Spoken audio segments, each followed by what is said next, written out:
bicarakan hari ini atau sore hari ini terkait risiko pembiayaan, bahwa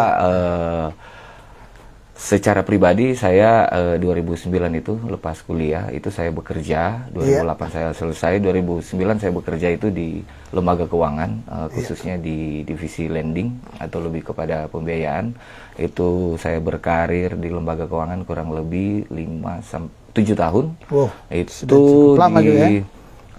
Pernah juga di lembaga keuangan, bank maupun non-bank, ada juga di BUMN. Pernah di BUMN, pernah juga di bank swasta. Nah, kemudian juga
sinergitas kami dengan perusahaan-perusahaan yang pernah kami jalan bersama. Nah, dalam hal ini LBAM sendiri saat dibentuk 2021 itu kita sudah pernah mengadvokasi kurang lebih 80 lebih konsumen. Itu dibentuk setengah tahun, tapi ada 80 lebih konsumen kita kawal. Nah, mungkin di awal ini sekiranya dulu dari perkenalan dari saya, mungkin ke depan ada yang lebih penting atau yang akan ditanyakan Bang Asvin, harapan bisa dijawab dengan baik. Ya. Tribuners, demikianlah perkenalan ya, ini perkenalan awal dari Bung Stefi ya, Bung Stefi Mait. Dan tadi ya di perkenalan sudah mengatakan bahwa Bung Stefi ini memang di lembaga pembiayaan ya, lembaga pembiayaan sudah lama bekerja, bahkan di bank ya, perbankan sudah ada pengalaman ya, sehingga saya kira sangat kredibel untuk kita bincang-bincang terkait dengan tema risiko pembiayaan kreditur dan versus debitur. Kalau kita pembiayaan kreditur dan debitur dan lembaga-lembaga apakah hanya lembaga pembiayaan atau bank saja yang memiliki resiko terkait dengan tema kita. Ya. Terima kasih Bang Asvin. Ya. Terkait topik ini ya, risiko pembiayaan. Ya. Umumnya risiko pembiayaan ini di mana terbentuknya adanya bank maupun lembaga keuangan yang non bank itu pada saat mereka akan menjalankan usahanya ya, dalam hal ini pembiayaan, bicara risiko ini sudah diukur sejak dini. Jadi bicara risiko ini kalau kita... Sejak jadi ini artinya sejak kedua belah pihak melakukan ini atau sejak dibuatnya adanya lembaga ini? Sejak adanya lembaga ini ya, lembaga pembiayaan sudah memperhatikan itu, saya kira, di mana dalam satu proses usaha daripada bank maupun lembaga keuangan non bank tersebut dijalankan itu bicara risiko itu sudah diperhitungkan itu sejak awal. Nah, umumnya dalam ekonomi itu risiko pembiayaan itu diarahkan kepada perusahaan pembiayaan, di mana risiko ini muncul akibat adanya kegagalan daripada kerjasama atau kesepakatan dua pihak, namun ada salah satu yang tidak menjalankan sebagaimana kesepakatan yang sudah dibuat sejak awal. Nah, hari ini saya merasa menarik di mana risiko pembiayaan ini juga terarah bukan hanya kepada kreditur selaku pemberi fasilitas kredit, ya. Kredit ini. Namun juga ini berlaku juga risiko ini dapat diambil juga oleh debitur, dalam hal ini penerima dana. Oh, bisa juga ya? Iya, ya, karena menurut saya bahwa risiko ini diukur ini bukan hanya nanti di saat kalau mengangsur kemudian terjadi gagal bayar, baru di situ muncul adanya persoalan. Nah, bagi saya risiko itu muncul daripada saat konsumen atau pihak setelah kreditur, dalam hal ini debitur, calon debitur sebelum dia menjadi debitur itu sudah memperhitungkan, meminimalisir risiko terkait bagaimana dia dapat menyanggupi sebagaimana kontrak yang nantinya akan ditandatangani bersama. Nah, menurut saya bahwa di mana pihak lembaga pembiayaan itu dikatakan meminimalisir risiko itu sejak dini. Pada saat ada permohonan, kita masuk lebih dalam teknisnya, di mana pada saat ada permohonan pengajuan pinjaman daripada calon debitur, di situ terjadi proses mekanisme yang berjalan di perusahaan atau lembaga pembiayaan. Ada syarat-syaratnya, syarat-syaratnya, baik syarat-syarat secara kelengkapan administrasi, data dan sebagainya, maupun secara cross check langsung di lapangan. Nah, jadi syarat-syarat yang ditentukan oleh pihak kreditur ya. Pihak kreditur. Kreditur memberikan syarat-syarat, syarat administrasi biasanya, kemudian ya itu yang dikatakan misalnya turun ke lapangan, melihat fakta di lapangan, mungkin jaminan atau gimana itu pun harus disesuaikan juga dengan permohonan yang diajukan oleh calon debitur tersebut. Ya, jadi di mana pada saat pengajuan tersebut itu penting ditetapkan atau sudah ada aturan yang berlaku di dalam satu lembaga keuangan tersebut, jenis-jenis berdasarkan jenis-jenis pinjaman yang diajukan. Jadi ada semacam, kalau di dalam lembaga keuangan umumnya itu atau bank itu menyalurkan jenis-jenis pinjaman itu kurang lebih yang saya tahu ada 6. Itu ada pinjaman 6 jenis ya, 6 jenis kredit itu, yaitu kredit modal kerja, kredit investasi, kredit produktif, kredit jangka pendek, jangka menengah maupun jangka panjang. Nah, dari poin-poin yang jenis-jenis kredit tadi itu memiliki kriteria ataupun persyaratan yang berbeda-beda. Kenapa ada persyaratan atau pemenuhan daripada kriteria yang untuk mendapatkan fasilitas ini? Ya, kembali di topik ini bahwa itulah sudah diperhitungkan sejak awal, sejak dini, di mana bagaimana meminimalisir resiko pada saat kesepakatan berjalan dan ke depan tidak ada masalah yang terjadi, baik dari kreditur tetap menjalankan sesuai yang sudah disepakati, maupun debitur bagaimana dia mau mengangsur ataupun menjalankan kewajibannya sesuai juga yang disepakati bersama. Ya, Bung Sefi, saya kira menarik ya syarat-syarat. Tentu syarat-syarat pertama tentu untuk melihat ya bagaimana kemampuan sebenarnya dari debitur. Kemudian syarat-syarat ini juga untuk melihat tentu ini debitur ini, calon debitur ini orang baik tidak ya? Baik dalam arti kan identiknya kalau dia baik artinya pertama dia dibuktikan kalau dia tidak ada yang di blacklist ya, tentu misalnya di bank atau di mana, berarti ini orang ini mempunyai peluang yang besar untuk menjalankan secara konsisten apa yang sudah disepakati. Kemudian ada berpeluang besar adalah jujur dalam arti ya dipercaya. Tapi ini mungkin yang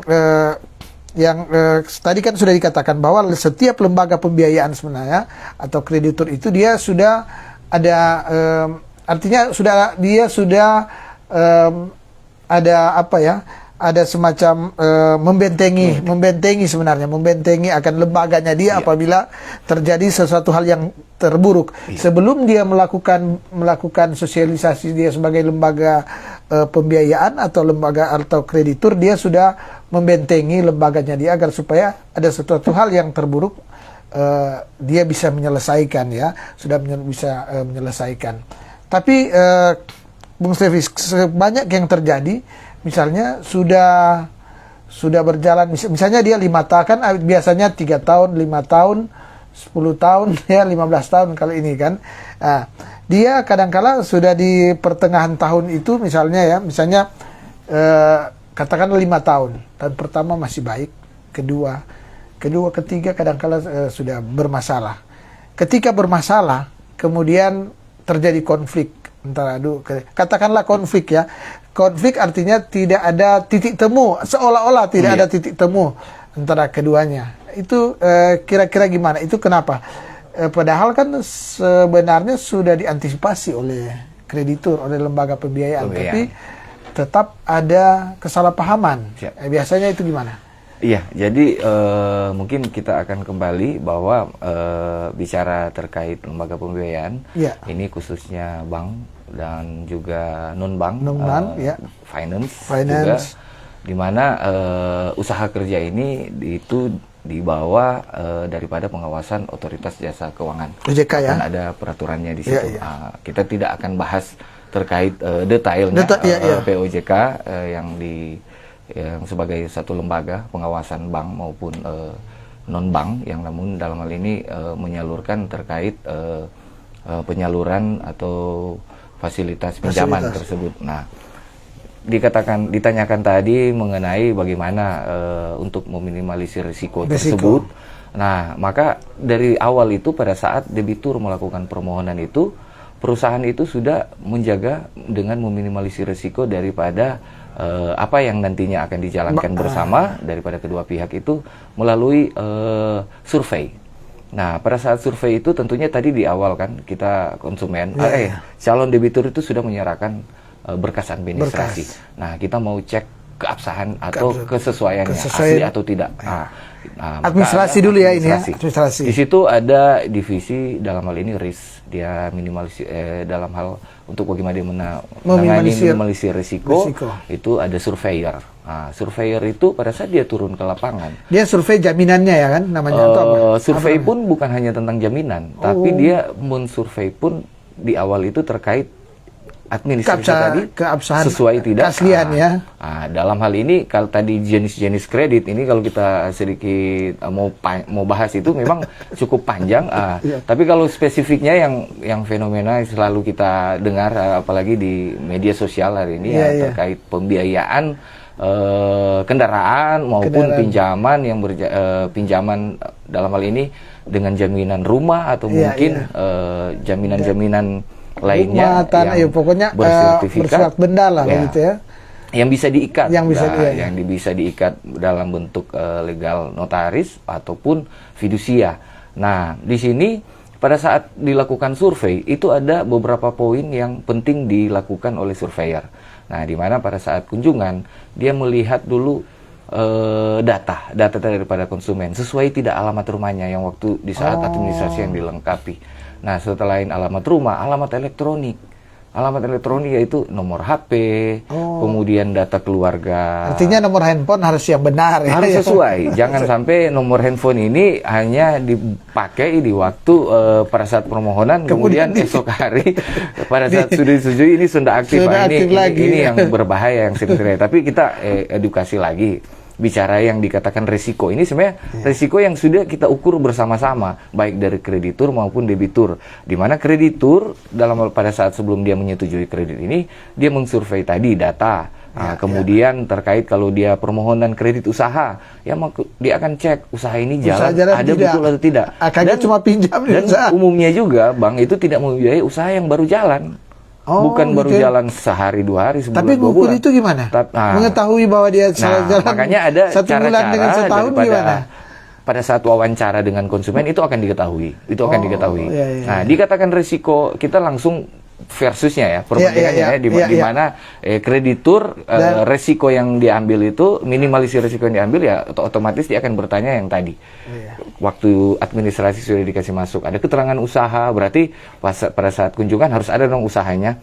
Nah, terus pendapatan usaha seperti apa? Nah, debitur harus mengukur bagaimana risikonya dia ke depan. Jangan sampai pendapatannya ya, mohon maaf kita kasih contoh, pendapatannya 1 juta, dia bilang 2 juta, 3 juta. Tapi ngukur itu kan sulit itu sebenarnya. Nah, dari sisi kreditur otomatis kita tidak serta-merta bahwa ibu pasti bohong atau bapak ini pasti bohong, tidak mungkin. Kan? Ya, sebagaimana yang di situ, bagaimana juga itu dari pihak pembiayaan juga tidak serta-merta langsung percaya. Itu sering ditambahkan juga minta boleh meminta rekening koran bank yang dalam hal ini menjadi tempat dia menyimpan daripada penghasilannya. Itu saya melihat jaminannya. Supaya di situ bukan jaminan, bukti saja bahwa ternyata betul melihat setiap bulannya qualified ya ini. Setiap bulannya dia punya transaksi sekian. Nah, ada berarti 100 juta, pada 50 saat juta, disampaikan atau 20 bahwa juta. dia memiliki kemampuan demikian itu Itu benar. tujuannya untuk minimalisir resiko. Meminimalisir resiko. Nah, Ya. dikatakan debitur pun harus penting juga meminimalisir resiko untuk bagaimana dia membentengi DP kemampuan dia ke depan. Ya itu dia harus terbuka juga. Jangan juga berbicara yang tidak demikian penghasilannya disampaikan lebih. Iya. Jadi, tapi biasanya kan kreditur ada beberapa yang nakal kan untuk menggolkan ininya kan. Ya, sehingga ya mohon maaf kita tidak menuduh bahwa diduga ada yang mungkin mengedit ini dan sebagainya sampai akhirnya pada saat masuk ke perusahaan ternyata sesuai ini dan sebagainya. Dan perlu diketahui juga bahwa dalam menghitung pendapatan daripada calon debitur dalam atau calon konsumen dalam hal ini, itu tidak serta-merta apa yang sudah disampaikan terus kita mengaksep 100% dari penghasilan itu. Nah, bank pun ataupun lembaga non bank ini memperhitungkan biaya-biaya yang tak terduga. Jadi kalau yang bisa keluar dalam jadi kalau penghasilannya kan kadang ditanya berapa anaknya lagi sekolah atau ini sekarang kalau tidak salah 3 jutaan lebih ya. 34. Kalau katakanlah 3.400. Contoh kalau calon debitur ini karyawan ya. Nah, otomatis dia memiliki gaji berdasarkan dari UMP di luar tunjangan-tunjangan yang lain. Ada juga yang pendapatan yang tidak rutin. Ya, maka orang akan aksep itu dari pendapatan rutin. Nah, itu gaji yang memang setiap bulan akan dia terima atau dari pendapatan usaha yang pasti secara minim perputaran pun tetap dia akan dapat angka itu. Nah, dari penghasilan contoh 1 juta, contoh kecil lah. Mohon maaf tadi 3 juta sekian, 3 juta gitu per bulan. Dari 3 juta situ kita tidak mengaksep 100% dari penghasilan 3 juta itu. Iya, karena harus lihat ada pengeluaran lain kan. Nah, ini kembali lagi ke meminimalisir risiko. Jadi yang diaksep itu umumnya itu yang dipakai oleh lembaga keuangan itu maksimal itu 75-80%. Nah, 20% ini apa? Ya kita tidak boleh ambil itu biaya lain-lain. Kalau di dalam rumah dia ini kepala keluarga, dia harus membina. Artinya lembaga pembiayaan sudah menghitung itu. Nah, umumnya kan terjadi hari ini kan bahwa selalu yang disalahkan lembaga keuangan yang dalam hal ini waktu di awal itu permohonannya itu kalau hari ini kita bicarakan udah dapat gambaran bahwa tidak mudah untuk bagaimana perusahaan untuk sampai memutuskan kredit itu bisa lolos bisa lolos. Jadi nah dari sisi itu juga penting juga kita melihat prospek. Kalau dia pengajuan tentang usaha, prospek ke depan setelah dibiayai bisa nggak berkembang. Jadi kalau seandainya ada yang tidak sesuai dengan prospek yang diharapkan oleh perusahaan, lembaga pembiayaan ya itu masih kategori untuk bagaimana persetujuan itu minim untuk bisa cepat di-approve. Iya, artinya minim resiko lah ya. Diharapkan minim resiko sehingga lembaga pembiayaan ini aman. Tapi gini, Bro Stevi, ini kan kadangkala kan begini, biasanya di lembaga pembiayaan itu ada orang-orang lapangan atau bagian survei atau bagian apalah namanya yang juga mungkin ditarget secara internal untuk mendapatkan nasabah, ada calon debitur, sehingga ada perkoncoan, ada deal-deal, bukan deal ini artinya bagaimana? Kemampuan saya sebenarnya calon debitur tidak seperti yang dibayangkan, tapi karena ada pertemanan atau ada faktor lainnya sehingga diloloskan. Ini kan faktor human. Kadang-kadang kan gini, yang Bro katakan tadi kan di atas kertas ya begitu, dan ini aturan yang sudah dipagari oleh lembaga secara lembaga, tapi kadang-kadang human di lapangan itu gimana? Saya pahami yang ditanyakan Bang Asvin, ya sebenarnya perusahaan juga dalam hal ini umumnya sudah menjangkau sampai di situ. Jadi setelah pun adanya persetujuan, ini ada divisi namanya divisi audit. Oh. Jadi tidak serta Itu di internal ya, di internal ya ada ya, lembaga audit, divisi audit ya. Saya kira semua perusahaan lembaga perusahaan yang peminjaman punya begitu itu pasti ada divisinya. Nah, di situ divisi tersebut di mana bukan hanya dia memeriksa di waktu ada kredit bermasalah. Tidak, kredit yang lancar-lancar pun itu pun tetap diperiksa. Di supervisi atau apa namanya? Supervisi kembali. Disesuaikan apakah ini sudah menjalankan sebagaimana prosedur daripada aturan atau kriteria sehingga adanya persetujuan kredit. Jadi tidak serta-merta hanya karena kedekatan, kemudian hanya karena istilahnya kepercayaan itu bukan tentang prosedur yang sudah dipenuhi, tapi hanya karena individu atau person daripada oknum yang ada di dalam. Kita kok saudara, teman, jadi kita mesti ya. Nah, itu kalau ditemukan itu saya kira akan berpotensi yang tidak baik untuk karyawan ya, untuk karyawan ini ya. Nah, mungkin diingatkan juga ke masyarakat bahwa hari ini bahwa yang saya ketahui selama pengalaman saya di bidang itu bahwa kita pun dituntut untuk bagaimana kredit itu berjalan sebagaimana bukan hanya waktu berapa target yang harus dicairkan, tapi baik buruknya proses kredit ini itu ditentukan oleh apa yang sudah diputuskan sejak awal. Jadi untuk bagaimana orang mengejar karir itu tidak serta-merta hanya dilihat daripada berapa lama kita bekerja. Tapi kalau disesuai bidang kerjanya kita, ya hari ini kita memutus bulan ini kita menyetujui kredit berapa banyak, sekian. Terus berapa banyak yang lancar, berapa banyak yang menunggak. Di ini juga ya. Maupun secara administrasi kalau di audit tadi, berapa banyak yang dalam hal ini yang mungkin tidak menjalankan sebagaimana kriteria atau aturan daripada lembaga keuangan tersebut.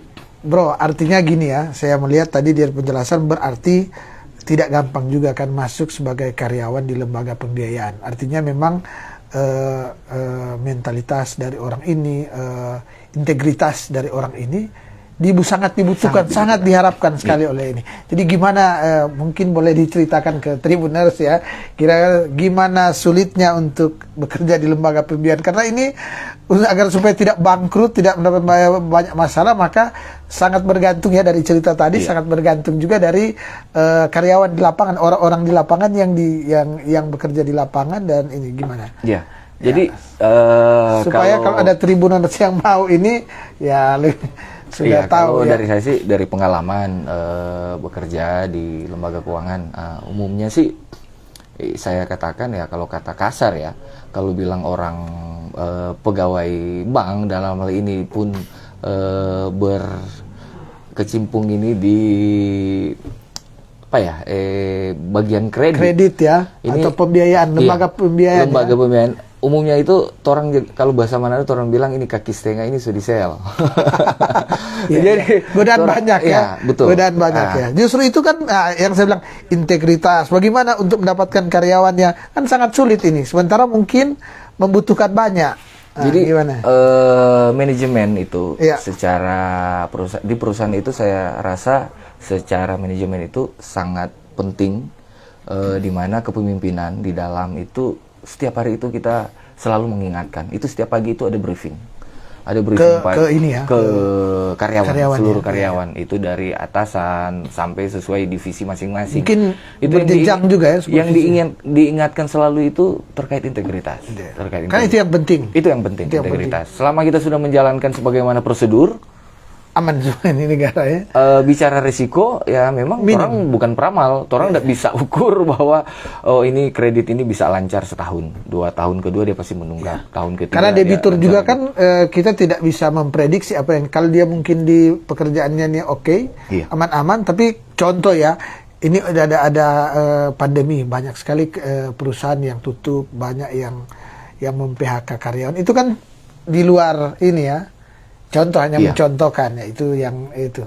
Terus gimana? Saya kira juga kalau bicara di masa pandemi ya saat ini, mungkin kemarin banyak juga ya, mohon maaf ini kalau sedikit kita sentil, itu saya baca juga di media sosial kan, terkait adanya ya adanya PHK, ya PHK, pemutusan kerja, baik di atau karyawan, pengurangan gaji, iya, ya kan itu ada. dari perusahaan. Nah, bahkan juga ya tidak bisa kita tutupi yang dikatakan tadi resiko pembiayaan Iya, sampai adanya pihak debitur yang gagal bayar, sampai ada istilahnya bagaimana untuk bisa menyelesaikan itu ya. jaminan-jaminan itu yang terjadi sekarang kan, terjadi kan sekarang.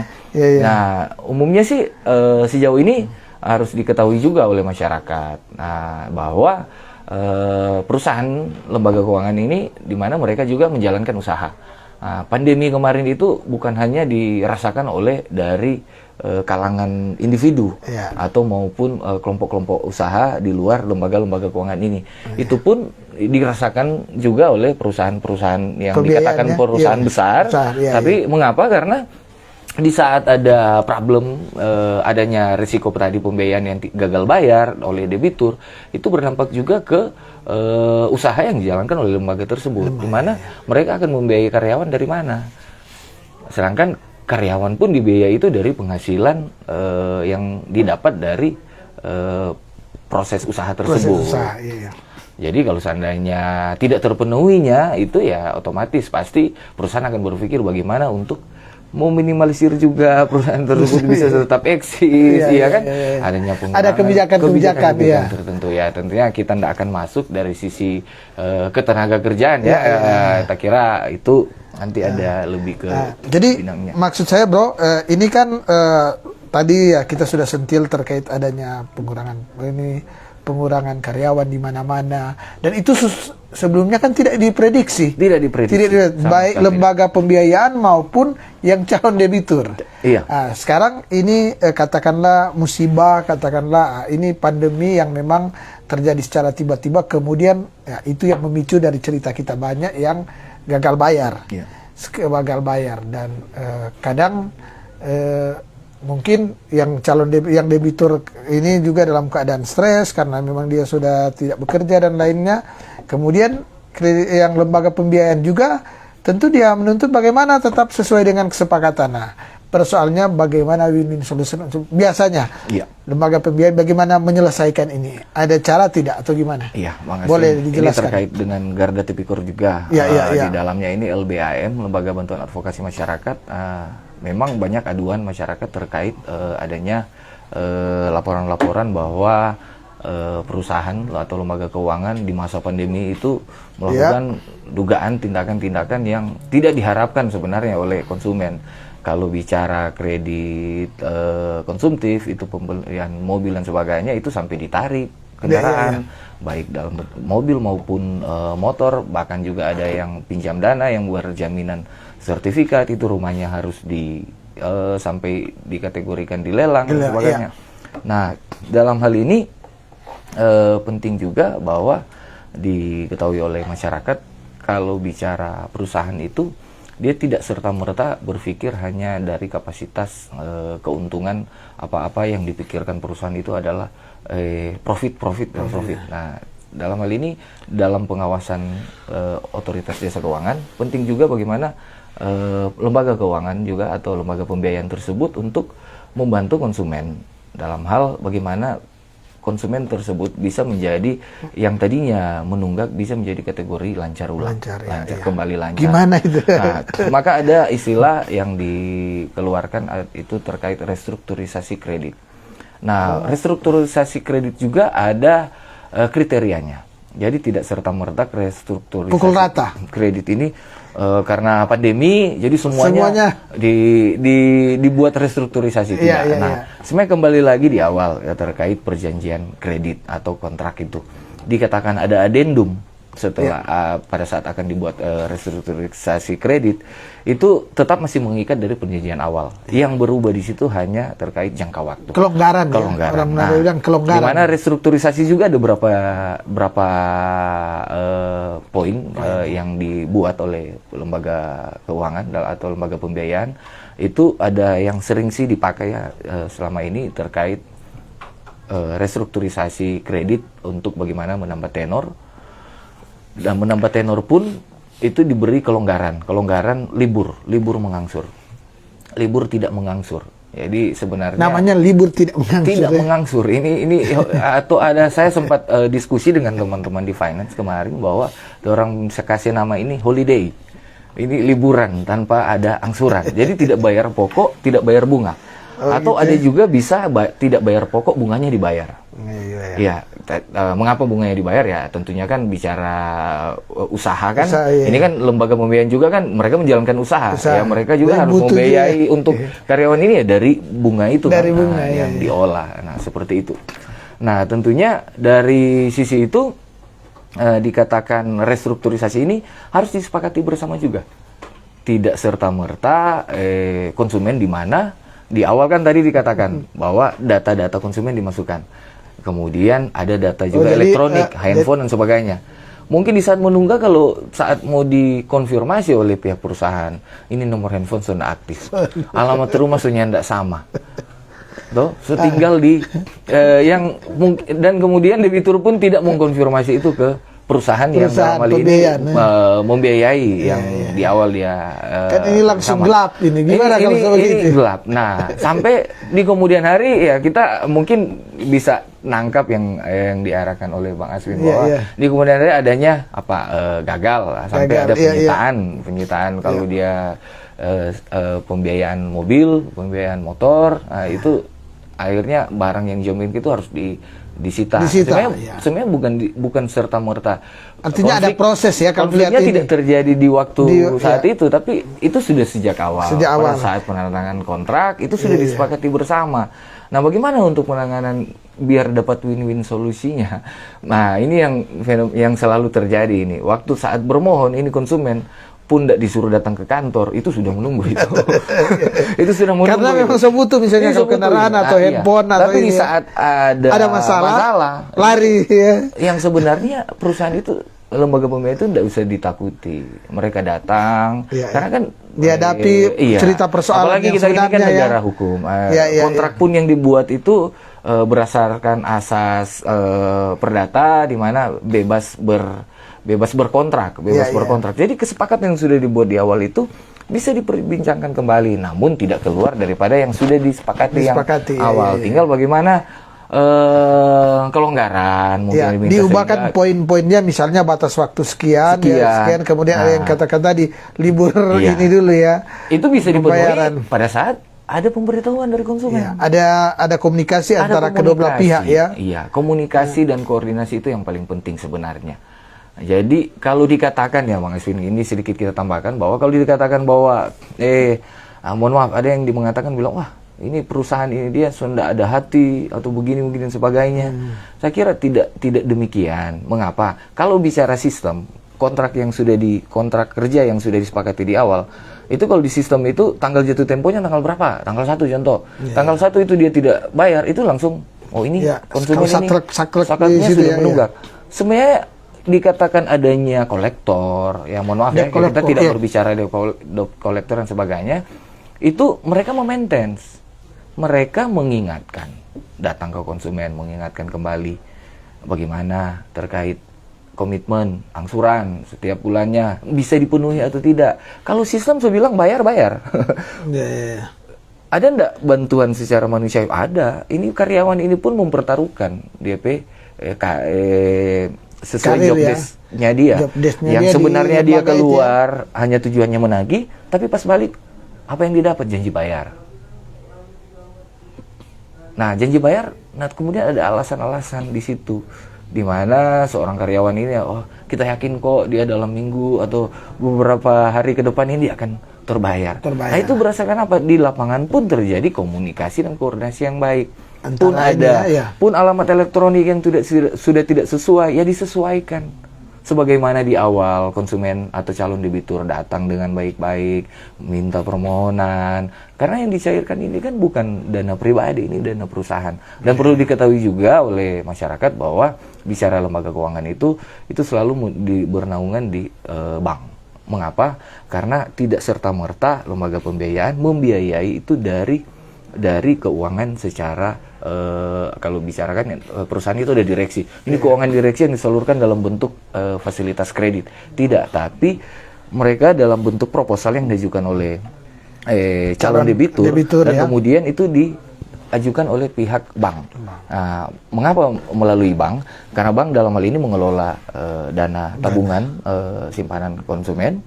Nah, dari tabungan itu yang disalurkan dalam bentuk artinya dengan ada bank juga memberikan jaminan bahwa memang ada ya lembaga pembiayaan juga melihat bahwa calon debitur saya ada ini ya, ada.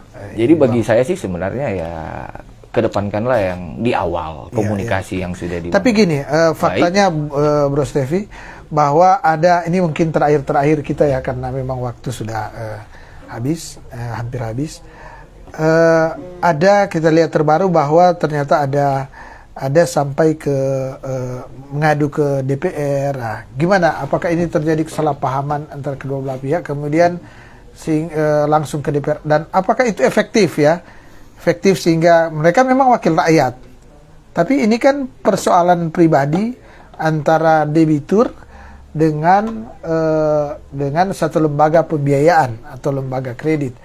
Mereka, tapi masyarakat atau yang merasa yang debitur lah, ini dia langsung ke wakil rakyat. Sehingga tentu ini menjadi suatu masalah publik. Ini kan sebenarnya belum masalah publik, masalah antara kedua belah pihak kan ini sebenarnya ada unsur privasinya, tapi ketika dibawa ke DPR itu masalah publik. Masalah publik karena wakil rakyat itu lembaga politis loh itu. Gimana sehingga terjadi itu, dan kira-kira ada efeknya gimana? Ya, kalau menurut saya sih itu hak daripada debitur ya untuk bagaimana dia mau mengadukan, mengharapkan adanya dukungan dalam hal ini. Ya mungkin adanya terjadi miss di lapangan. Nah, kalau tidak salah itu ya terkait adanya tarikan penyitaan yang tidak. Penarikan. Nah itu sebenarnya kalau dari saya sendiri sih ya itu sudah menjadi tugas dan wewenang daripada wakil rakyat. Ya silakan mereka dalam hal ini mengakomodir sebagai tapi pas tidak wakil rakyat. Nah pas atau tidaknya menurut saya sih bagaimana mereka dalam hal ini kapasitasnya memediasi. Mediasi. Silakan undang pihak-pihak terkait, boleh otoritas jasa keuangan yang dalam hal ini mengawasi dalam hal selama ini efektif tidak ya? Ya sejauh ini sih saya kira kembali lagi tidak efektif saya katakan. Mengapa? Karena kembali lagi ke kontrak yang sudah disepakati out. Tapi enaknya bersama. Kalau wakil rakyat itu bantu menyelesaikan ya. Ada tidak yang selama ini begitu? Ya kalau bantu menyelesaikan. Ya kalau dikatakan membantu menyelesaikan ya itu ada urusan. Nah, namun prinsipnya sih kalau dari saya sehingga ini tidak dimanfaatkan untuk pencitraan. Nah, ini juga mungkin satu informasi yang ingin saya sampaikan ke masyarakat bahwa GTI juga kan tadi dikatakan di awal membentuk LBAM, Lembaga Bantuan Advokasi Masyarakat. Nah, kapasitas saya tadi pengalaman juga di lembaga keuangan, namun dalam hal ini juga kita yang dalam hal ini membentuk LBAM tersebut. Itu ada yang dikatakan di awal tadi, kita telah mengadvokasi kurang lebih 80-an debitur. Mengadvokasi agar supaya mampu memanage. Sebenarnya ada hubungannya dengan yang case yang tadi. Di mana waktu itu sih aduannya itu terkait kredit pensiunan di salah satu perusahaan yang berdomisili juga di Sulawesi Utara atau di Kota Manado, di mana kami mengadvokasi bukan terkait bagaimana kami membantu untuk konsumen ini bisa membayar, atau kami membantu untuk konsumen ini mendapatkan hak-haknya lebih daripada yang sudah seperti yang disampaikan atau diadukan ke legislatif yang kemarin. Segala sesuatu hanya terpaut atau jangan sampai kita hanya melihat dari satu sisi semata. Nah, di situ kita turun, sampai diketahui bahwa kembali lagi kalau bicara lembaga pembiayaan antara kreditur maupun debitur, di situ sudah ada kesepakatan. Nah, apa yang kita advokasi di situ? Kenapa sampai kami juga mengawal daripada aduan daripada masyarakat? Nah, itu bisa saja diadu, bisa saja legislatif turun, bisa saja lembaga GTI atau advokasi ataupun lembaga bantuan hukum lainnya turun. Bila mana sudah terjadi adanya pihak kreditur yang saat itu juga tidak menjalankan sebagaimana kontrak yang sudah dibuat, atau istilah klausula baku, aturan yang dibuat tanpa ada kesepakatan bersama daripada dengan ada kekeliruan dari kreditur sehingga iya, jadi murni saat itu kami datang ke perusahaan yang diadukan. Nah, itu kita tanyakan mengenai case-nya saat itu kami bersama tim itu terkait pelunasan kredit. Nah, pelunasan kredit dipercepatan. Jadi belum waktunya lunas, ini sudah mau menyelesaikan. Nah, pada saat lunas itu ada aturan yang sudah dibuat sesuai kontrak awal. Atau kita bicara di sini case-nya contoh ini bahwa konsumen itu pinjamannya itu 15 tahun, 10 tahun itu tidak akan lunas, masih baru jalan 10 tahun dia sudah mau lunasi. Aturannya sudah ada di dalam kontrak di mana berapa yang akan dilunasi secara hutang pokok dan bunganya, dan ada biaya penaltinya. Mengapa? Karena secara perusahaan itu kita masih masih mentoleransi lah. Dalam hal ini kita tahu bahwa perusahaan pada saat membiayai dia sudah menghitung range selama 15 tahun ini berapa keuntungan yang didapatkan dari situ. Nah, otomatis pada saat dipercepat pelunasan, nah itu mungkin bunganya yang ada beberapa bank tertentu yang sesuai prosedurnya ya. Ini tidak semua ya, kita katakan itu bunganya tidak dihitung, tapi ada penaltinya berapa persen. Nah, itu sesuai kontrak. Nah, mengapa kami mengawal? Yang muncul di sini ada biaya yang di luar daripada kesepakatan, yaitu ditambah lagi 4 kali angsuran dari total yang angsuran yang saat ini berjalan. Ya, sengaja diminta begitu. Ya. Dikatakan bahwa perusahaan aturan yang baru di tahun ini harus untuk mau pelunasan kredit percepatan, maka akan dimintakan sekian. Ya, kita mengawal itu dengan memintakan kontrak awal. Ya, ini diingatkan membantu konsumen, yang membantu. Iya, ini diingatkan kembali ke konsumen atau debitur bahwa kontrak kerja yang dibuat dari awal itu agar jeli dibaca baik-baik, kemudian disimpan selama belum selesai itu agar itu menjadi pegangan, sehingga di kemudian hari adanya perubahan atau apa dan sebagainya. Ya, kita mengacu sebenarnya kembali lagi ke kontrak. Kalau tidak, ya kita advokasi. Dan bukan berarti hari ini ya kembali lagi ya Bang Aswin, kita tidak berbicara bahwa kita mewakili finance atau lembaga keuangan atau kita mewakili debitur ya. Kita dalam hal ini bisa ada melihat dari dua sisi ini. Jadi sebenarnya apa yang sebenarnya minimalisir resiko yang didapat oleh perusahaan, dan bagaimana sih sebenarnya resiko yang didapat oleh debitur. Nah, yang umum tadi kan di awal tuh bahwa resiko pun sudah harus diukur oleh debitur sejak dini. Jadi bagaimana dia mampu, kemampuannya di mana, seperti apa itu harusnya dipertimbangkan oleh calon konsumen atau maupun calon debitur. Kreditur maupun debitur ada memanage ya, bagaimana memanage sehingga mengetahui kemampuan masing-masing. Kemampuan masing-masing sehingga tidak menjadi permasalahan di awal, pertengahan maupun di mohon maaf ini Bang Aswin, menyambung tadi yang dikatakan terkait case seperti ini ya, fenomena yang terjadi kemarin itu sudah sampai di legislatif.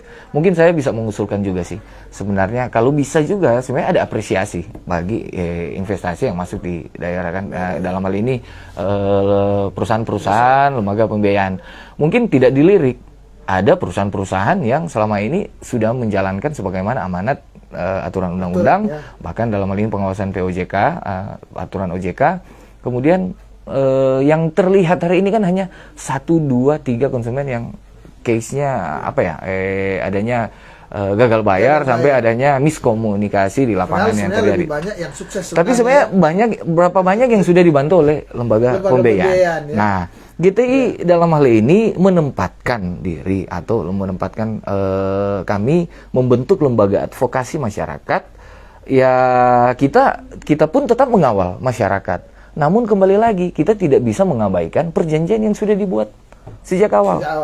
Iya, dan ya dikatakan 80 lebih yang kita advokasi tahun 2021 itu semua berjalan baik. Ya, melalui komunikasi dan koordinasi yang baik juga dengan pihak perusahaan yang diadukan.